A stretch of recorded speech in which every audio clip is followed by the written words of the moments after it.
righteousness' sake, for theirs is the kingdom of heaven. Blessed are you when they revile and persecute you, and say all kinds of evil against you falsely for my sake. Rejoice and be exceedingly glad, for great is your reward in heaven. For so they persecuted the prophets who were before you. Like I said, very familiar passage. We've studied the Beatitudes pretty much our entire life. As we get older, sometimes, like I said, I think we can kind of read through that list and read it more of a almost kind of like a checklist. And tonight, I want to challenge you. Hey, it's not a checklist, but it's got a lot to do with your character, who you are, the life that you're trying to live, and the things that we can take from that. So when you look at that, the word beatitude comes from a Latin word meaning blessed or happy.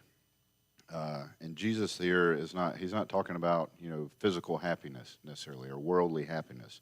He's obviously talking about, or even temporary happiness, based on, circumstances. He's talking about spiritual happiness. It says the Greek word, I'm going to butcher this. This is when, Brother Ben, if he was still here with us, he could help us out with that. Markeos is how I'm going to go with it. Refers to someone who is spiritually blessed or approved by God. And like I said, when you look at that and you look at who Jesus is speaking to there, the multitude, and correlate it with our life, that's, kind of what we're here to do tonight. We're here to edify one another, learn. And there's a lot of times, throughout, kind of my day-to-day discussions with people that I'll talk to them about cameras or just conversations about what they're looking to do from a security standpoint. And a lot of times you may, tell them something that's really not all that familiar to them, and it's kind of like, so what?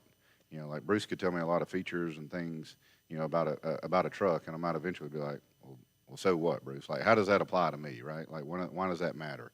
And so, when we look at these things tonight, the application that we need to make, even though, they were talking to the multitude there, think about those people that he's speaking to just like us. Sometimes I think, like I said, we kind of forget that context that these were human beings. Yeah, they didn't live in the United States. They didn't have the things that we have, but they were still human beings at the end of the day. They had families. They had, crises that, came up in their life, hardships, burdens, different things like that, struggles, temptations. They're just like us, regardless of whether they, lived in heating and air homes or, tents or huts or any of those things. And like I said, sometimes it's, at least for me, like I said, I think we kind of forget that piece. That, hey, these were human beings that faced the exact same types of things that we face today.